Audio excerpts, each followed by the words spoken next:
प्रेम शब्द में 2.5 अक्षर होते हैं, जो 2 पूर्ण और एक अधूरे शब्द से बना है।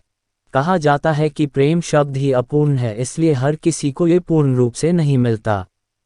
परंतु शिव जी और पार्वती जी की प्रेम कहानी अनेक कष्टों के पश्चात ही सही पर पूर्णता प्राप्त प्रेम का प्रमाण है।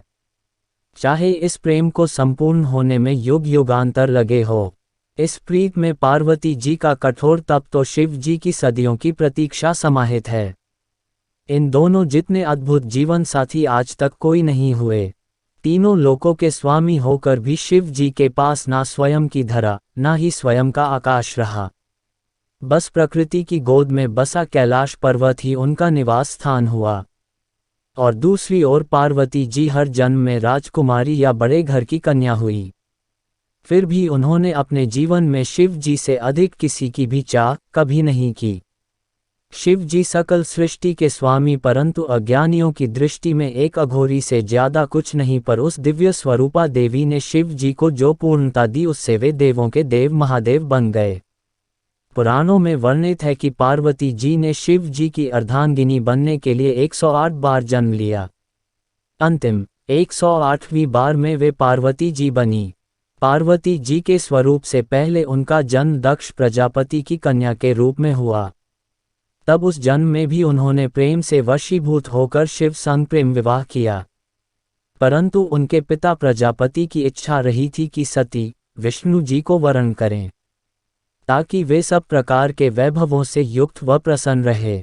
पर सती तैयार ना हुई, बल्कि उन्होंने घोषणा कर दी कि मेरा वास्तविक सुख तो महादेव में निहित है। सती रूप में शिव जी की भक्ति की और दृढ़ता से उन्हें पति के रूप में पाया। इसी बात से दक्ष प्रजापति शिव जी के विरोधी बन गए और अपना सबसे बड़ा शत्रु अपने ही जमाता अर्थात शिव जी को मान लिया।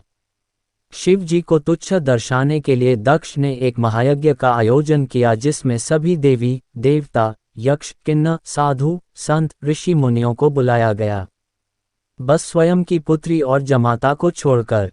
इस यज्ञ में जाने हेतु पार्वती जी ने शिव जी को समझाया कि आमंत्रित तो परायों को किया जाता है, अपनों को नहीं, और वे वहां बिन बुलाए पहुंची तो उन्हें बहुत अपमानित होना पड़ा।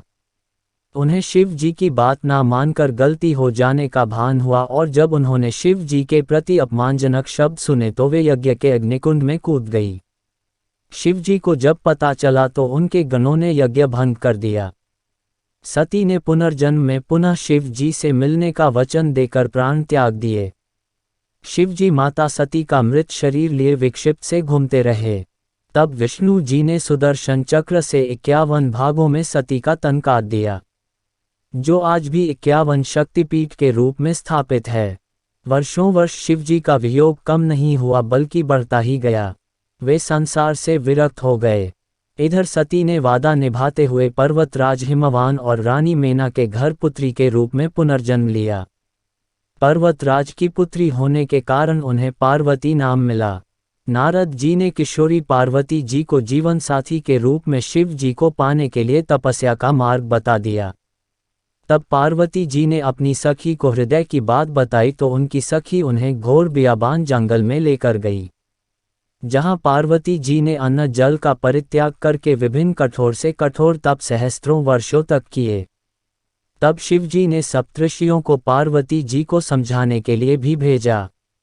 स्वयं भी वट्युवेश में समझाने पहुंचे थे, परंतु शिव जी ने भी पार्वती जी के दृढ़ संकल्प के आगे हार स्वीकार कर ली और वे पार्वती जी संग परिण्य सूत्र में बंधने का वचन दे बैठे।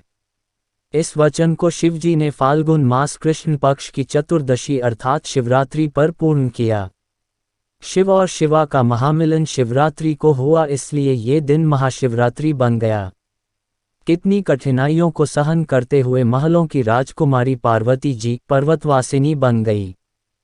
पार्वती जी ने एक बार अपने लिए घर की इच्छा भी की, तब शिव जी ने उन्हें लंका बनाकर भी दी थी। तब वास्तुविप्र रावण, जो दक्षिणा में शिव जी को पाने की इच्छा से पूजन करने आया था, पार्वती जी ने सोने की लंका उसे ही भेंट कर दी, परंतु शिव जी को रावण के साथ जाने नहीं दिया। पार्वती जी ने किसी भी जन्म में भोले भंडारी के प्रेम के अतिरिक्त कोई धन वैभव नहीं चाहा, बल्कि जीवन की हर परिस्थिति में शिव जी का साथ सूर्य की किरणों पुष्प में सुगंध तो शरीर संग प्राण बनकर निभाया। वहीं शिव जी ने भी तो हर जन्म में पार्वती जी की प्रतीक्षा की।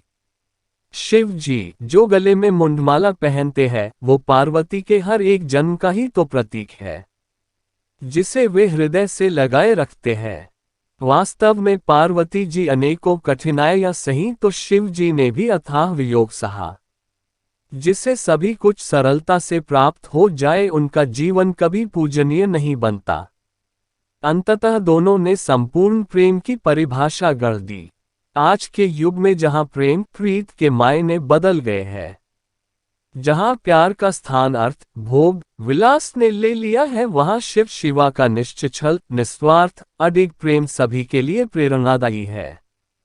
तभी तो आज भी भक्तगण सदियों सदियों बाद भी इस संपूर्ण हुए प्रेम के दिवस को महाशिवरात्रि के रूप में विशेष उल्लास उमंग ऊर्जा से मंदिर मंदिर घर पंडालों में पूजन व्रत करते हुए रात्रि जागरण के साथ मनाते हैं। साथ ही महादेव और महादेवी से इसी तरह के पूर्ण प्रेम को पाने की कामना करते हुए जीवन में संपूर्णता और सकल सुख पाने की भी इच्छा करते हैं। इस संपूर्ण युगल जगत के माता पिता का आशीर्वाद सभी के जीवन पर सदा बना रहे। मित्रों, आपको ये कहानी कैसी लगी कृपया कमेंट्स करके बताएं। ऐसी ही अन्य कहानियां सुनने के लिए इस वीडियो को लाइक तथा शेयर करें, साथ ही चैनल को सब्सक्राइब करें और बेल आइकॉन को दबाएं। धन्यवाद।